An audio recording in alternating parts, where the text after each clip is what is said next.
Welcome to Gardening with Lucy. I'm so excited to be here with you today in my vegetable garden to talk about a wonderful subject, tomatoes in your vegetable garden. As it turns out, tomatoes are America's #1 vegetable, and I can imagine why, because really there's just nothing like the middle of the summer when you get your delicious tomato right off the vine. You can slice it up and put it on your sandwich or in a salad, or you can put it in your spaghetti sauce, and Americans look forward to having their tomatoes. But you know, there's just so many kinds of tomatoes out there. It's really hard to know what's the tomato that you want for your garden. So today we're going to go over a few of the details concerning different kinds of tomatoes, and hopefully that'll help you when you go to select some from your nursery or home garden store. So one way to categorize tomatoes is by heirloom, or you can categorize it by hybrid tomatoes. First, we'll talk about the hybrid tomatoes. Over time, scientists decided they wanted to breed their tomatoes to give certain qualities that would make the vine more healthy, or maybe certain qualities like storage. They're better for storage or for traveling and that sort of thing. But for the home garden, you're going to be concerned about flavor and that sort of thing, and diseases and bugs that might attack your tomato vine. So when you go to buy your tomato, you may find a tag like this on your tomato, and on it you're going to see something that tells you about it, whether or not it's determinate or indeterminate, which we'll talk about in a minute.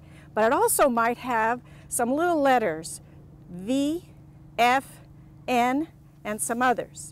So those little letters can tell you a lot about that tomato. If it were to say V on it, it means that that tomato is resistant to verticillium wilt. That's a disease that can get in your soil, and if your watering methods aren't good and your tomato is too wet all the time, the roots will get that bad disease and it'll go up and cause it to wilt and die. So if it says V on it, it means that that particular variety is resistant to verticillium.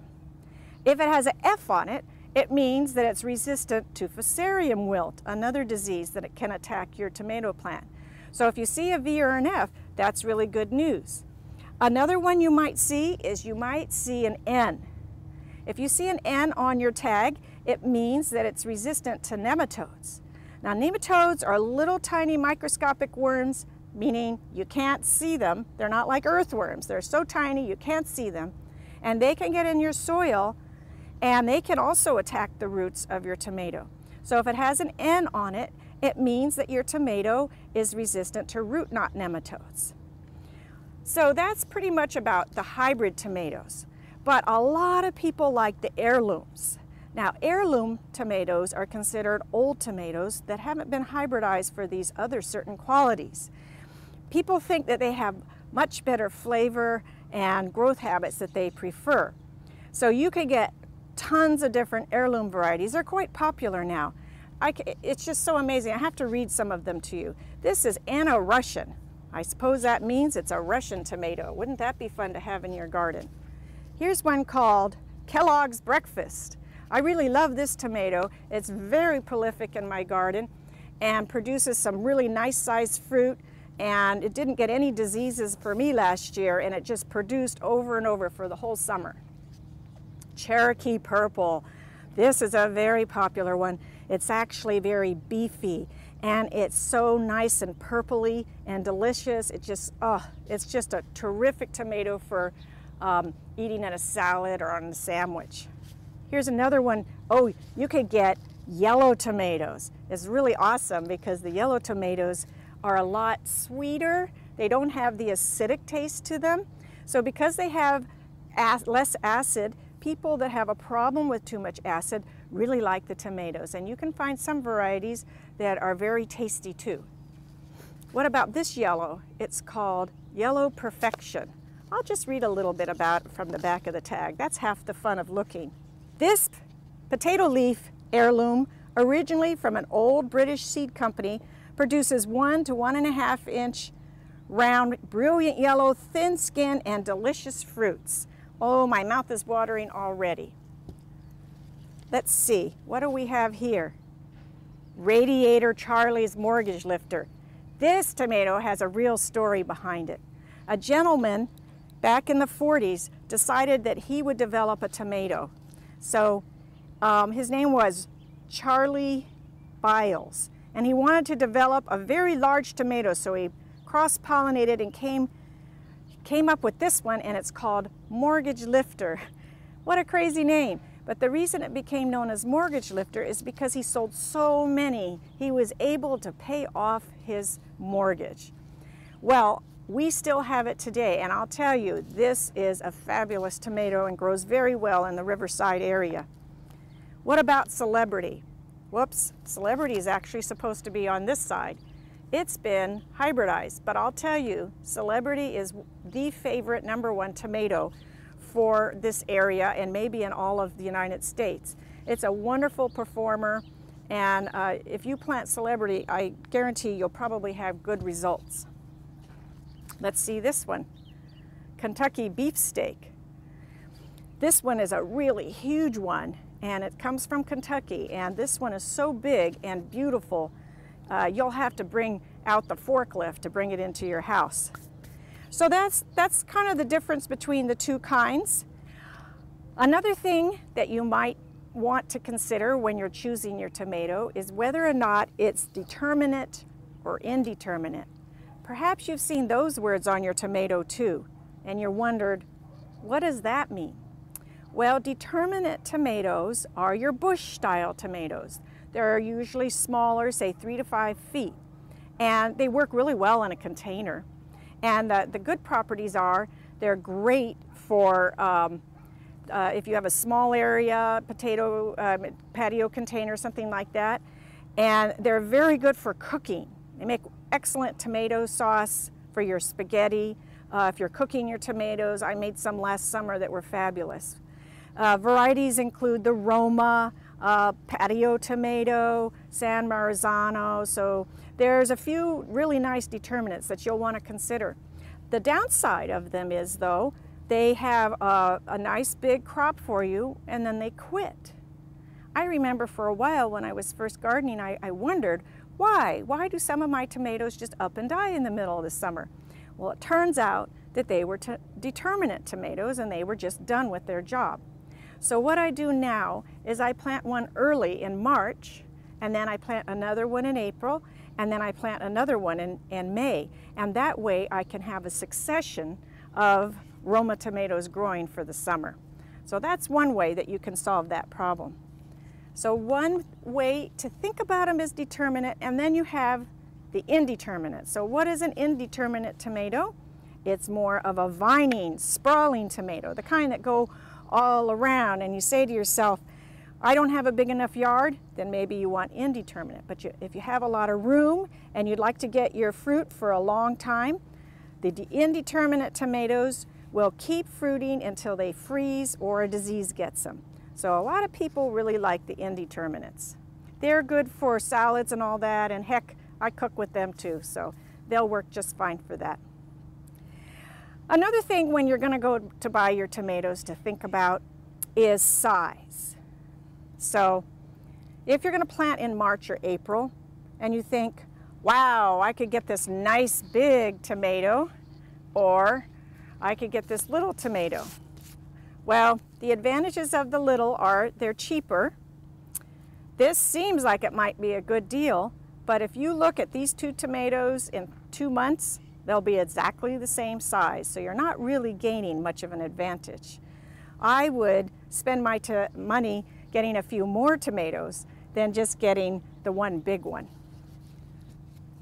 That's another thing to consider when you're buying your tomatoes. You can also plant them from seed, but you need to start 6 to 8 weeks before the last frost of the year.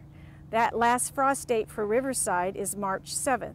So you need to go back to early January to plant your seeds so that they'd be ready like this to grow in your garden in early March. Another thing to think about when you're planting your tomato garden is plants that go along with your tomatoes, meaning companion plants. So it turns out there's a lot of friends of tomatoes that you can plant in your garden with them. You can plant basil right alongside your tomato, and then, hey, you've got your basil all ready for your spaghetti sauce, huh? You can plant onions. Onions are said to repel some insects, so a lot of people like to plant onions in amongst their tomato plants. Another very popular thing to do is to plant marigolds. Marigolds are said to resist nematodes in the soil, and the foliage drives away some insects, so a lot of people have marigolds growing all around their tomato garden. Another plant that works well is a cucumber plant. If you have an area right next to your tomato, then you have a little room on a trellis, a cucumber or a squash is nice to have in your tomato garden. You can also plant parsley, Queen Anne's lace, thyme, all kinds of herbs right in amongst your tomato plants. An advantage of that is many of the flowering plants that I was discussing attract beneficial insects, and those beneficial insects eat the bad insects like aphids off of your tomato vines.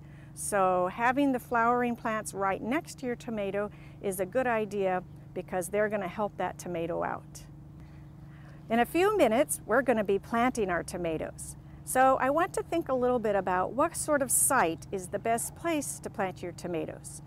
First of all, you're going to want to plant them in the spring. Early spring to mid-spring is a good time. Then you're going to want to find a site that gets 6 to 8 hours of sunlight every day, because tomatoes need a lot of sun in order to produce this wonderful fruit. So they need lots of sun. So when you're looking at your site, go out and see, is it sunny for 6 to 8 hours? Check it in the morning and then check it in the afternoon.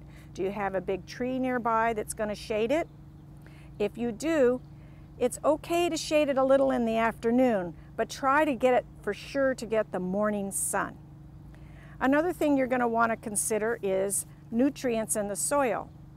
You can put some nutrients in your soil beforehand. I usually try to do it a week or so in advance. I sprinkle the nutrients on, I use some organic fertilizer, and then I work it in, and then I wait a week or so until I plant the tomatoes.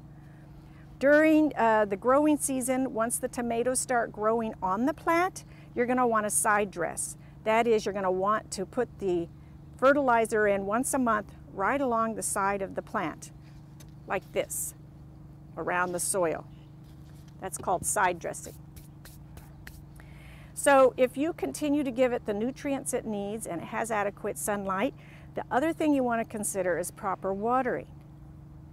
For the first couple of weeks until they get going, you're going to want to make sure they have a lot of water. After they really start growing, you're only going to want to water when the soil is dry the first 2 or 3 inches. You don't want to water every day. That will cause it to get some diseases. You want it to let it dry out a little bit in between. But you also don't want it to get too dry, because if they wilt, then they're susceptible to some other problems that tomatoes can get. So the watering is a little tricky. You got to kind of watch and make sure during the summer, especially on hot days, that you don't let them get too dry, but you also don't want to get them too wet. Another thing to avoid is to have spray on the leaves, which can cause diseases. Drip irrigation or furrow irrigation is better, because then the water doesn't get on the leaves. So now we're ready to go out into our garden and plant some tomatoes. Oh goody, this is one of my favorite times of year when I get to plant the tomatoes. This is so exciting. I love planting tomatoes because they're kind of different than other plants. For one thing, you plant them deeper than you plant anything else. When I say that, what I'm talking about is you want to plant it so that the soil goes up to here. So it's a bit of a challenge. You can have one like this that's kind of tall, and you can have another one that's short, or even shorter than that. So the idea is you want to plant it pretty deep. But before you plant that, Here's a really cool thing to do after you eat your banana in the morning. Save your skin and put it in the bottom of the hole. So you want this deeper than what you're going to plant the tomato. Okay, so I put my tomato skins in there. Then I'm going to take an egg, have some scrambled eggs for breakfast. You want a little bit of that. Now you might ask, why are you putting a banana and an egg in there?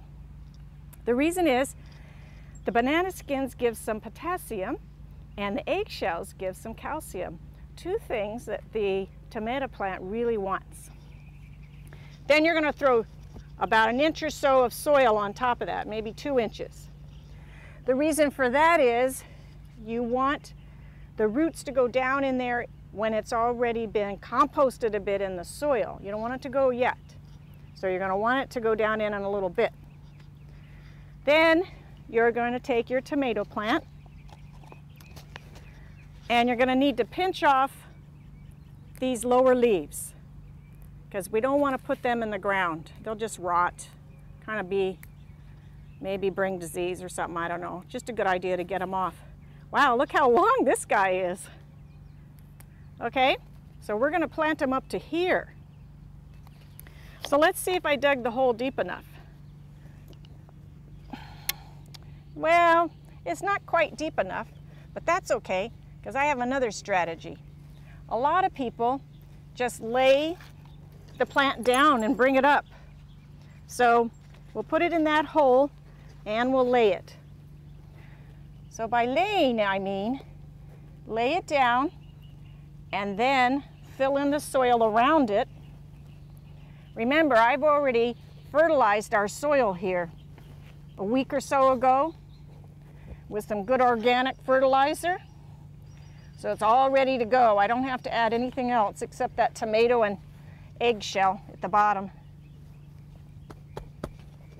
Now, you may say, oh my gosh, you had this nice big tomato and now you have a little tomato.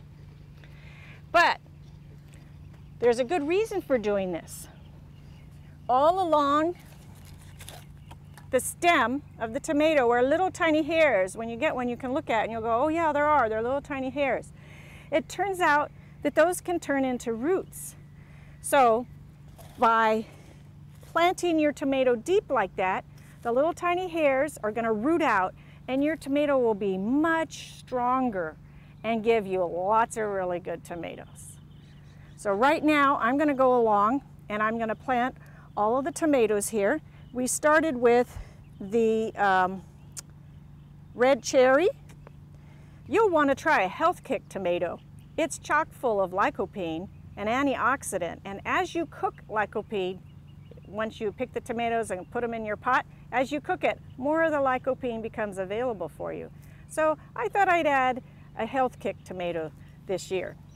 So remember, I told you what the steps are. You're going to want to dig a deeper hole than you would imagine. And you want your soil to already have its nutrients in it. Then we're going to take an eggshell, crumple it up. It helps to have a lot of chickens around. Okay, you want to put your banana peel in there. Then you're going to want to throw in some soil. And then you're going to want to take off the lower leaves.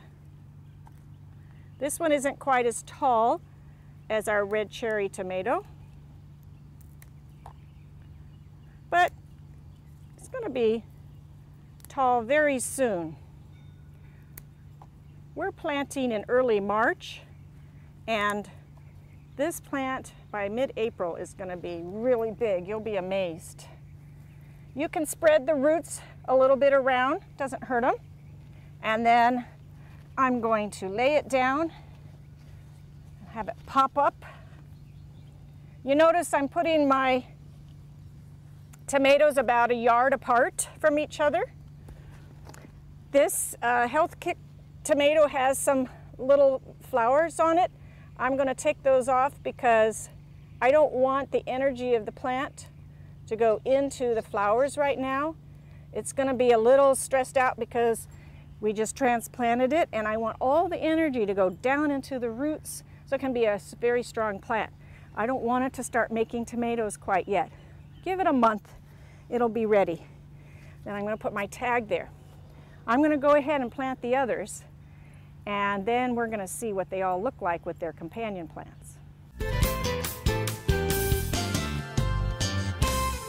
One thing that I always do with my tomato plants is plant their friends, or companion planting. The reason is that, as I said earlier, these companion plants can help your tomato do better. And you'll get a larger yield in your whole garden, because not only will you have tomatoes, but you'll have some other vegetables growing alongside.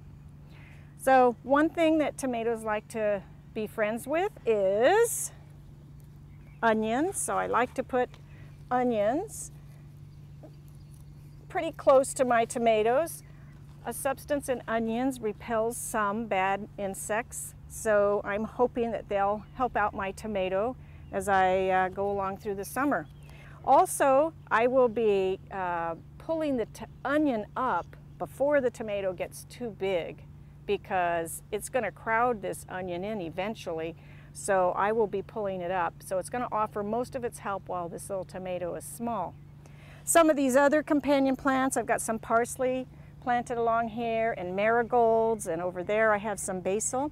As you see, I'm planting them on the outside because they're going to be helping the tomato later as it grows larger, because these tomatoes are going to get really big and tall, and so when they do, you don't want these too close, otherwise they're going to get crowded out. So we have parsley here, and you'll be able to eat the parsley, but when the parsley goes to flower, that's okay, because that flower is going to attract beneficial insects, and those insects will eat some of the bad insects that are attacking your tomatoes. So that's why companion planting is really a helpful thing to do in your garden. Another thing you're going to want to do is put cages or something around your tomatoes for support. So next we're going to show you about some different cages. One thing you're going to want to do for your tomatoes is offer them some support. One reason why is that the fruit can get on the ground and it rots easier, so you want to keep it lifted up off the ground. Another is you want to kind of keep them from going all over the place. But when you go to the store to buy a tomato support, this is one of the ones you might find. Now, this will work out pretty well for a Roma tomato that only gets to be 3 to 5 feet. But if you're going to want to grow something that gets larger, you're going to want a larger support. So this support I made by buying a big roll of 50 feet of concrete reinforcement wire. I just went over to one of the big box stores and got it. Then I cut it so that it's 6 feet around, and I rolled it up, and it's very simple. I just took the wire and wrapped it around itself. Then I cut the bottoms off, crossing ones, so that I could make it go a foot into the ground. These offer way more support for those big tomatoes, and they also have the added advantage of being able to put your hand in and get the ones that are in the inside. So I prefer this kind for my larger tomatoes. It's really pretty easy to put it on, and I like to try to remember to do it right away when I plant, so I don't wait too long. And I just push it in. So I'm going to push it down so most of that lower one is into the ground. Then for the Roma tomato, I'm going to use the tomato cage. I'll have to say though, I usually use these for my eggplant and peppers because they don't get that big. But they work pretty good for the Romas. Now, on this, what you're going to want to do is make sure you don't stab your poor little plant. You want to pull those out just a little, push it in. If your soil is nice and loose, this goes pretty easily. You want to get it in far enough so it can't just fall over later from the weight of the tomato. And there you go. you got yourself a support for your tomato. So Roma with this kind of cage and this barrel-shaped cage for your larger tomatoes.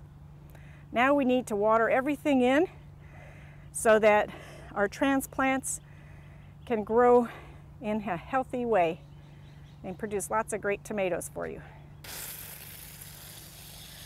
Always make sure that you thoroughly water in your transplants. Remember, their little roots have been damaged a bit from you planting them, and by watering them you can help their roots recover quicker. Also, if there's any air pockets in there, a good thorough watering can help the soil settle into the plant. So I always water mine in nice and heavy for the first time. But remember, I told you for the first few weeks you're going to want to water real nice like this. But after they grow, maybe they get about twice as big or 3 times bigger, you're going to want to slow down on your watering. Definitely during the summer, you're not going to water every day, maybe once or twice a week in the summer, depending on your soil. This is so exciting. I'm very excited about my vegetable garden. I hope you are too. And I hope to see you again on Gardening with Lucy soon.